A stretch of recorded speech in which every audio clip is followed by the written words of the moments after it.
Υπάρχουν πάρα πολλές εκθέσεις και εκδηλώσεις. Υπάρχει μια σειρά εκδηλώσεων επαγγελματικών οργανώσεων για να δούμε προοπτικά και εκδηλώσεις που αναφέρονται στην υποστήριξη της επιχειρηματικής δραστηριότητας μέσα από τις εκδηλώσεις του πολιτιστικού καλοκαιριού. Λοιπόν, οι φίλοι του Λαογραφικού δώσαν και αυτό το καλύτερο της αυτό, έχουμε σπουδαίες εκδηλώσεις και έχουμε και το μουσικό φεστιβάλ της Δώρα Μπαρτοπούλου. Έχουμε βεβαίως το πρώτο φεστιβάλ θεάτρου με την επικεφαλής και με ουσιαστική παρέμβαση για την υποστήριξή του την Άννα Γεραλή και μια σειρά από εκδηλώσεις ζωγραφικής που εμείς έχουμε δώσει σαν εγγενή του καλύτερο μας σε αυτό και έχουμε βάλει προς τα έξω μια εικόνα της αισθητικής και μιας αντίληψης, ας πούμε, που έχει να κάνει με τα εικαστικά γενικότερα. Και βεβαίως και εκδηλώσεις κοινωνικές, εκδηλώσεις λαογραφικού. Το λαογραφικό οπωσδήποτε είναι ένα ζήτημα που μας ενδιαφέρει γιατί συντηρεί και τις μνήμες μας και υποστηρίζει και την πολιτιστική μας κληρονομιά και έχει εξαιρετικό ενδιαφέρον. Βεβαίως έχει και πάρα πολλές εκδηλώσεις και μουσικές εκδηλώσεις οι οποίες συμμετέχουν σε αυτό το νομίζω αξιόλογο πρόγραμμα και στη συνέχεια θα δώσουμε και το λόγο στον Φίλιππο τον Τζίτζι να αναφερθεί σε εκδηλώσεις και στον Νίκο τον Τζίτζι και βεβαίως και στην Άννα Γεραλή που είναι παρούσα εδώ να μας αναφερθούν και με συγκεκριμένο τρόπο πάνω στις εκδηλώσεις που έχουν συμμετοχή στο πρόγραμμα και μεταξύ των άλλων και εκδηλώσεις χορού, εκδηλώσεις αθλητικές και δώσαμε με πάρα πολύ μεγάλο μικρόφωνο και αυτό πρέπει να τονιστεί με μια αντίληψη ισόρροπης ανάπτυξης του νησιού να γίνουν εκδηλώσεις και στην περιφέρεια. Και αυτό θα γίνει στις στοιχεία της καθημερινότητας μας. Μας ενδιαφέρει η καθημερινότητα και νομίζω η καθημερινότητα τελικά εμφανίζει και την εικόνα του νησιού μας και αυτή την εικόνα θέλουμε να προστατεύσουμε, να συντηρήσουμε και να ανυψώσουμε στο ύψος εκείνο που έχει ανάγκη έγνοια, που όλοι πιστεύουμε ότι πρέπει να υποστηριχθεί για να έχουμε και σημαντικά αποτελέσματα πέραν των πολιτιστικών καταστάσεων που θα προκύψουν και ζητήματα που έχουν να κάνουν με την πραγματική οικονομία του νησιού μας τελικά. Γιατί και το φεστιβάλ Φιστική του Φιστική Φέστη είναι ένα ζήτημα που έχει να κάνει και με την επιχειρηματική δραστηριότητα. Να ενυψώσουμε λοιπόν το νησί μας με την προστασία και την εξυπηρέτηση της πραγματικής οικονομίας του νησιού μας. Και όταν εννοούμε πραγματική οικονομία βεβαίως του νησιού μας, εννοούμε την τοπική ανάπτυξη του νησιού μας, εννοούμε την ανταγωνιστικότητα του νησιού μας έναντι άλλων τουριστικών προορισμών, εννοούμε τα εισοδήματα των συμπολιτών μας και εννοούμε και την απασχόληση των. Οι εκπρόσωποι των τοπικών μέσων, ευχαριστούμε που είσαστε παρόντες σήμερα. Όταν είναι παρόν ο Δήμαρχος συνέντευξη τύπου, είναι μεγάλη μας τιμή. Αυτό που μπορούμε να κάνουμε όμως εμείς, να κάνουμε κάποιες παρεμβάσεις και ίσως κάποια πράγματα να τονίσουμε περισσότερο. Θέλουμε να τονίσουμε και να σας πούμε ότι φέτος το πολιτιστικό καλοκαίρι δεν είναι ένα ξεχωριστό πολιτιστικό καλοκαίρι, είναι μια συνέχεια, μπορούμε να πούμε, και των άλλων ωραίων πολιτιστικών καλοκαιριών που έχουν γίνει και επί δημαρχίας του κ. Κουκούλη και του κ. Μούρτζικ και αν θέλετε και του κ. Γκότσι, που ήταν αντιδήμαρχος ο κ. Βρολιώτης. Αλλά παρόλα αυτά τολμήσαμε και φέτος έχουμε κάποιες πρωτοβουλίες καινούργιες, όπως είναι το φεστιβάλ θεάτρου, όπως είναι το φεστιβάλ χορού, αλλά όπως είναι και για πρώτη φορά που ξεκίνησε το πολιτιστικό καλοκαίρι με τη διοργάνωση του beach volley, των προγραμματικών που έγινε στην Αγία Μαρίνα, σε ένα διαμέρισμα του νησιού μας. Και επειδή δεν το ξεκινήσαμε όλα από την Έγινα, το ξεκινήσαμε με την Αγία Μαρίνα. Και όπως ακούσατε και υπόθηκε από τον πρόεδρο τον κύριο Μαυρομάτη της Ομοσπονδίας, θα θέλουμε να το κάνουμε θεσμό, ώστε του χρόνου να το ξεκινήσουμε από κάποιο άλλο διαμέρισμα του νησιού μας ή από κάποια άλλη περιοχή.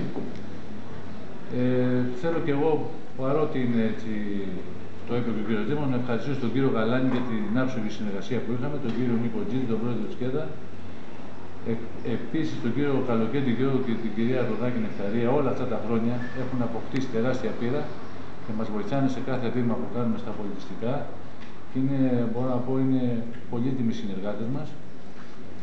Όπως πολύ γνωρίζετε, η οικονομική στενότητα είναι τεράστια.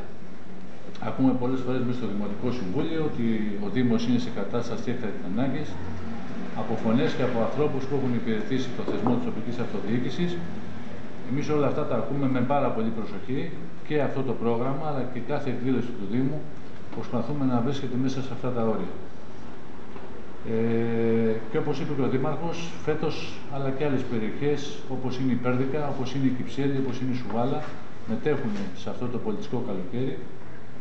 Και στόχος μας δεν είναι μόνο να μην έγινε, αλλά πρέπει και οι τοπικοί παράγοντες, όπως είναι οι πρόεδροι, να δείχνουν πρωτοβουλίες όπως δείχνουν, ώστε και εμείς να ανταποκρινόμαστε όσο μπορούμε ακόμα περισσότερο.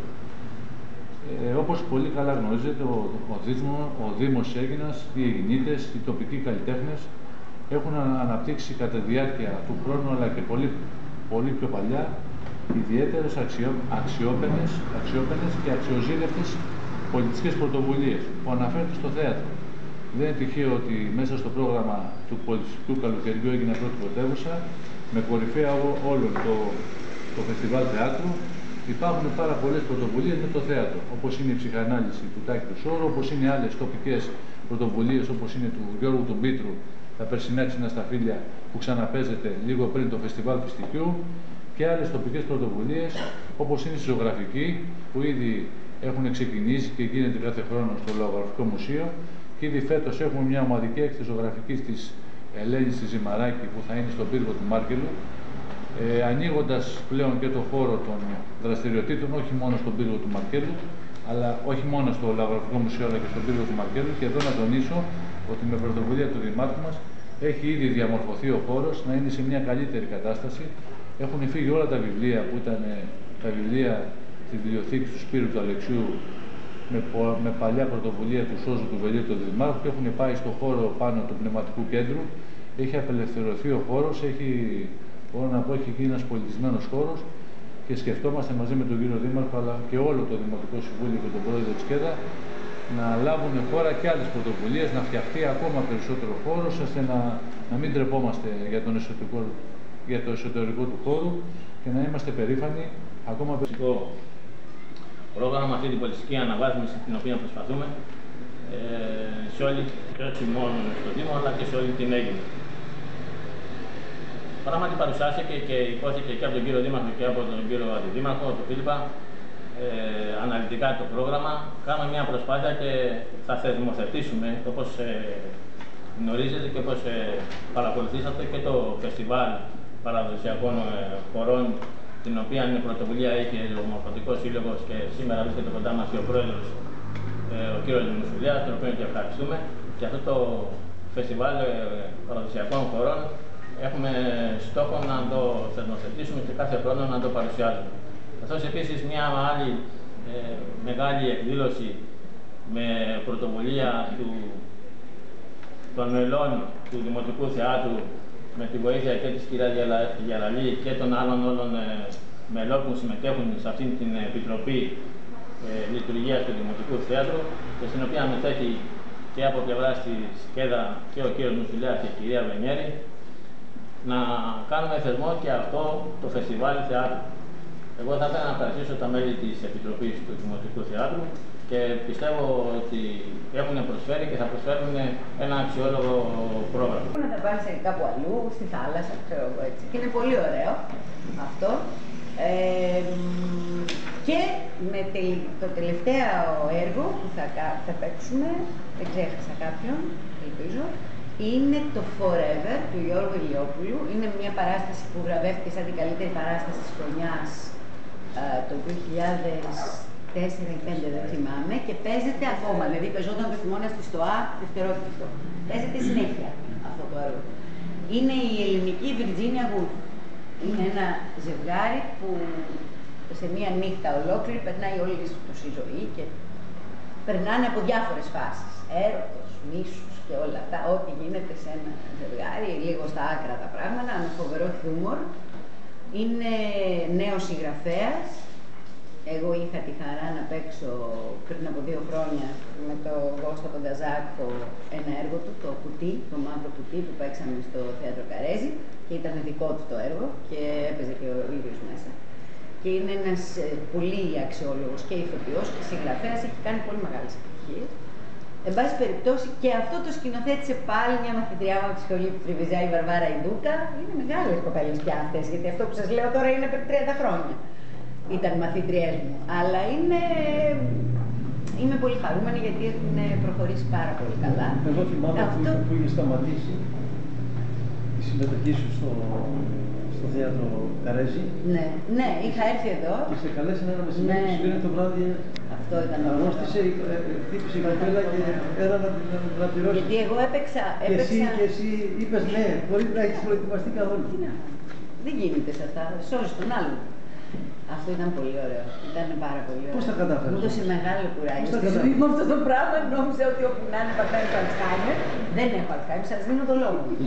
Δηλαδή με φωνάξαν, παίξαμε αργά. Παίξαμε Φεβρουάριο-Μάρτιο στο θέατρο. Είμαι λιγάκι από αυτό που έχουμε μάθει, γιατί δυστυχώς στην Αίγινα, δεν ξέρω για ποιους λόγους, οι θίασοι που έρχονται συνήθως να παίξουν είναι λίγο ευκαιριακοί. Είναι λίγο της πλάτας. Δηλαδή μαζευόμαστε, μπαίνουν κάποια τηλεοπτικά πρόσωπα μπροστά, γίνονται διάφορα πράγματα. Αυτό δεν σημαίνει απαραίτητα ποιότητα, το ξέρετε γιατί θα το έχετε παρακολουθήσει. Έχουμε μεγάλη έλλειψη από ποιοτικό θέατρο. Εμείς βέβαια κάνουμε ό,τι μπορούμε, προσπαθούμε και άλλοι άνθρωποι κάνουν ό,τι μπορούν εδώ για να προσφέρουν καλή δουλειά, αλλά αυτό είναι κάτι άλλο. Έτσι. Πρέπει, νομίζω ότι θα είναι πολύ καλό να στηριχθεί για το νησί, για τους ανθρώπους εδώ, να ευχαριστηθούν, να καμαρώσουν το νησί. Γίνονται και κάποια πράγματα άλλου επίπεδου, έτσι, που είναι πολύ καλά, όπως είναι ας πούμε, το φεστιβάλ της Μπακοπούλου, που είναι σε αυτό το επίπεδο, δηλαδή το, πώς να πούμε, ναι, όχι, λέω τώρα καλλιτεχνικό, επειδή ας πούμε το φεστιβάλ της Μπακοπούλου είναι για τη μουσική, εμάς είναι για το θέατρο. Να είναι όσο γίνεται πιο ανεβασμένο το επίπεδο, το ποιοτικό επίπεδο των παραστάσεων και της δουλειάς αυτής, για να ευχαριστηθούμε όλοι. Εμείς θα δουλέψουμε με όλη μας την ψυχή. Από εκεί και πέρα, βέβαια, ελπίζω ότι... Ευχαριστούμε. Άννα, τελείωσε. Ναι, τελείωσα. 7 Αυγούστου. Είχαμε συμφωνήσει αρχικά, δεν σας το κρύβω, αλλά το ποσό της συναυλίας είναι απογορευτικό σαν Δήμος. Δεν νομίζω ότι αξίζει να το πούμε, αλλά είμαστε σε συζήτηση με την κυρία που καθορίζει αυτές τις συναυλίες, την κυρία Σιροπούλου, εκ μέρους του κ. Κραουνάκη, τι μπορούμε να κάνουμε, ή να πέσει το κόστος της συναυλίας ή να γίνει κάτι άλλο με εισιτήριο. Και με εισιτήριο υψηλό είναι δύσκολο σε αυτές τις εποχές, αλλά να δούμε, επιμένει ο κ. Κραουνάκης να είναι πάνω στον χώρο της αφέας, δεν θέλει κάποιο άλλο χώρο. Επειδή είναι πάρα πολύ μεγάλο τόνο, προσπαθούμε, είμαστε σε συζητήσεις, αν μπορούμε να μην χάσουμε αυτό το μεγάλο καλλιτέχνη. Επίσης θέλω να ευχαριστήσω την κυρία Μπακοπούλου. Είχαμε συζητήσεις πολλές πριν οριστικοποιηθεί το πρόγραμμα της συναυλίας και θα είναι μια βραδιά μαζί με τον κύριο Κορκολή και νομίζω θα είναι πάρα πολύ ωραία αυτή η βραδιά και νομίζω ότι δεν πρέπει να τη χάσουμε όλοι μας. Επίσης να πω για τοπικές πρωτοβουλίες του Λιδινού. Πέφτει την ίδια μέρα, προσπαθήσαμε ώστε να είναι πιο νωρίς το έθιμο αυτού του Λιδινού στην Κυψέλη με τις σωστές και πολύ ωραίες πρωτοβουλίες του Προέδρου του κ. Γιώργου Μουτσάτσου, του Μορφωτικού Συλλόγου της Κυψέλης. Πέφτει την ίδια μέρα με μια ωραία συναυλία που θα γίνει στην αυλή του Λογογραφικού υπέρ της Ιεραποστολής Κορέας. Συναυλία με τον ντόπιο καλλιτέχνη Νίκο Χαλ. Του Συλλόγου που από το 1949, όπως ξέρετε, είναι πάντα μέσα στα πράγματα και έχει μια παρουσία πολύ καλή, κατά τη γνώμη μου. Ξεκινήσαμε με σαν ιδέα από το Σύλλογο με το πρώτο φεστιβάλ χορών, το οποίο αποδείχθηκε ότι είναι μια πάρα πολύ πετυχημένη διοργάνωση, πάρα πολλοί κόσμος το παρακολούθησε και ήταν όλοι ευχαριστημένοι. Και πρέπει να ευχαριστήσουμε γι' αυτό βέβαια τον Δήμο, ο οποίος ήταν συνδιοργανωτής, και να πω ακόμη ότι ιδιαίτερα τον Αντιδήμαρχο, τον κύριο Φίλιπ Μπατζίδη, ο οποίος στεναρά το υποστήριξε από την αρχή. Όπως στεναρά υποστήριξε και την παρουσία μας σαν συλλόγου και κατ' επέκταση της Αίγινας στο Διεθνές Φεστιβάλ Χορών της Βουλγαρίας, το οποίο ήταν βαλκανική χορή βέβαια, αλλά λαϊκή και παραδοσιακή, και είχαμε μια πολύ ωραία παρουσία και δείξαμε την Αίγινα στα Βαλκάνια. Που θα θυμηθούμε και οι παλιοί και οι καινούργιοι τα τραγούδια του νέου κύματος, και η κυρία Κουνάρδη θα τραγουδήσει, είναι μουσική εκδήλωση αλλά και παρουσίαση για τον Γιώργο Ζωγράφο που ξεκίνησε το νέο κύμα. Και στη συνέχεια στο Φεστιβάλ του Φιστικίου θα παρουσιάσουμε τη Τζούλια του Σπίμπερ, ένα έργο το οποίο παρουσιάζει ο Μορφωτικός Σύλλογος και θα παιχτεί στο Δημοτικό Θέατρο της Αίγινας. Αυτό το ετοιμάζουμε από πέρσι. Από πέρσι έχουμε ξεκινήσει. Δυστυχώς έγινε κάποιο λάθος. Δεν ξέρω γιατί δεν αναφέρεται, το είχαμε βάλει στο πρόγραμμα. Αυτό το πρόγραμμα που έχετε δεν είναι το κανονικό. Ναι, γιατί άμα θα δείτε ότι και τέλος της 5 Σεπτεμβρίου δεν λέει για την κυρία Κουνάρδη. Εν πάση περιπτώσει θα βγαίνει κι άλλο.